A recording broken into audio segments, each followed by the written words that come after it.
Eu sou Leandra Metsavá, sou dermatologista, especialista pela Sociedade Brasileira de Dermatologia. A dermatologia é uma especialidade que a gente cursa após 6 anos de medicina, a gente ainda faz mais 3 anos de dermatologia, só depois a gente faz a prova de título de especialista em dermatologia para poder se dizer especialista. A dermatologia é a especialidade médica que atende os pacientes com lesões de pele, cabelos, unhas, genitália externa, e a pele é o maior órgão do corpo humano. Então a gente tem uma responsabilidade enorme de tratar a pele do ser humano. E a pele é um órgão que a gente troca a cada 48, 72 horas e que está em intensa modificação ao longo da vida. E com isso, a pele também é uma barreira, né, contra agentes externos. A gente precisa ter um equilíbrio da nossa pele, um equilíbrio de hidratação para evitar doenças. E às vezes a pele é a primeira manifestação de uma doença sistêmica, como é o caso do lúpus cutâneo ou do lúpus eritematoso sistêmico, né? O lúpus eritematoso, ele apresenta várias formas crônicas, agudas, e a própria forma sistêmica pode ser detectada através da forma cutânea. Então, muitas vezes, o papel principal do dermatologista é fazer esse primeiro diagnóstico, porque às vezes o paciente chega para o dermatologista com uma asa de borboleta na face, por exemplo, aí acha que é uma rosácea, que é uma dermatite atópica, uma dermatite de contato, uma outra doença. E cabe ao dermatologista fazer esse diagnóstico e fazer um tratamento multidisciplinar, se for o caso, junto com o reumatologista ou com alguma outra especialidade médica. Então, muitas vezes o paciente vem com essa queixa, pode ser também só um lúpus cutâneo, como é o lúpus discoide, o caso do lúpus discoide, que é uma lesão que só dá na face, no corpo, na pele, dificilmente vai ter uma repercussão sistêmica, né? Pode afetar couro cabeludo, enfim, qualquer área exposta, porque o lúpus tem essa grande fotossensibilidade, é uma suscetibilidade aumentada à radiação ultravioleta. Então é super importante que o paciente de lúpus faça a fotoproteção, porque com a exposição solar ele pode desencadear uma agudização ou até começar a doença.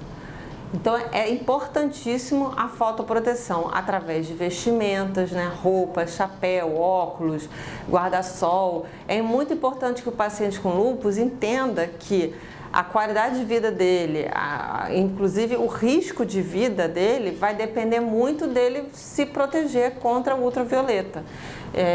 Então filtro solar também é importante, mas mais do que isso, ele adaptar o estilo de vida dele a essa vida fora da luz, fora da exposição à ultravioleta. Então, nós como dermatologistas podemos tratar algumas formas de lúpus, quando não é sistêmica ainda, através de corticoide tópico ou alguns imunomoduladores ou até mesmo derivados como a hidroxicloroquina oral, junto sempre com o oftalmologista para fazer uma avaliação oftalmológica, e a gente fica monitorando de tempos em tempos a parte sistêmica junto a um clínico geral, ou mesmo o próprio dermatologista pode pedir alguns marcadores importantes para ver se o paciente não está desenvolvendo o lúpus sistêmico, né? Quando fica sistêmico, aí realmente a gente tem que encaminhar e fazer um tratamento multidisciplinar. Além disso, eu acho que a gente também precisa falar, né, do risco, né, do lúpus cutâneo sistêmico, porque ele pode afetar rins, fígado, coração, e a gente nunca pode menosprezar uma doença lúpica. Lembrando que como o lúpus pode se manifestar na primeira vez na pele, o dermatologista pode ter armas muito importantes no diagnóstico. Ele pode fazer a dermatoscopia, a capilaroscopia, que ele coloca o dermatoscópio na região da cutícula para ver se tem umas veinhas alteradas.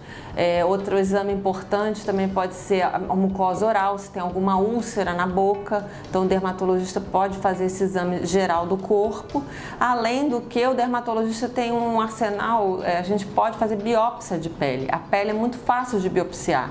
Com uma anestesia local, a gente tira um fragmento pequeno, principalmente da área exposta, porque é a área que está mais suscetível ao lúpus, né? E pode fazer também uma área não exposta, para fazer essa comparação, faz a biópsia, manda para o laboratório faz o exame anatomopatológico e pode também pedir uma imunofluorescência, um exame mais sofisticado para ver esses sinais histopatológicos do lúpus cutâneo.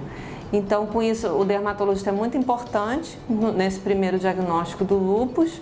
Algumas vezes, alguns pacientes têm lúpus sistêmico e não tem nenhuma lesão cutânea, né? Então, ele tem outros sintomas e ele vai procurar primeiro o reumatologista, mas quando tem lesão cutânea, é o próprio dermatologista que faz o diagnóstico. Então, também é importante dizer que o lúpus cutâneo, o lúpus sistêmico também, ele é mais comum em mulheres, na faixa de 6:1. Então, as mulheres são mais acometidas e pode ser em qualquer faixa etária, ele pode acontecer desde a infância até a idade adulta, ele não tem uma idade para se manifestar, né? Mas sempre pacientes que estão mais expostos, né? Acredita-se que tem alguma coisa hormonal também influenciando. O lúpus cutâneo tem 3 formas mais comuns, mais importantes, né? Que é o lúpus eritematoso discoide, que ele pode aparecer como uma placa, eritemato descamativo, fica vermelho, descamando e muitas vezes faz uma cicatriz e deixa uma cicatriz. Na área do couro cabeludo, ele chega a fazer uma área sem cabelo que às vezes o paciente não consegue recuperar, porque fez uma coisa mais profunda e deixou uma cicatriz para sempre, uma cicatriz permanente, tá? A outra forma de lúpus também muito comum é o lúpus subagudo, que ele parece muito com uma micose. É uma micose que o paciente às vezes toma remédio para micose e o remédio da micose até piora, porque deixa o paciente mais sensível à luz. E aí o paciente vai então procurar um especialista, né? E o lúpus agudo, que é essa forma vermelha, nas bochechas vermelhas, em asa de borboleta, que pode confundir muito com uma dermatite seborreica, que é uma caspa na face, ou até uma rosácea, ou então uma dermatite atópica, dermatite de contato. E só depois se descobre que, na verdade, era a forma inicial do lúpus sistêmico. É a forma mais comum de lúpus cutâneo de se manifestar sistemicamente, tá? É o lúpus agudo, esse que deixa a bochecha vermelha. Claro que tem outras formas não tão comuns, que leva a bolha, a paniculite lúpica também, o lúpus túmido, que é esse que fica meio duro, sabe? Mas as 3 formas mais comuns são essas que eu citei.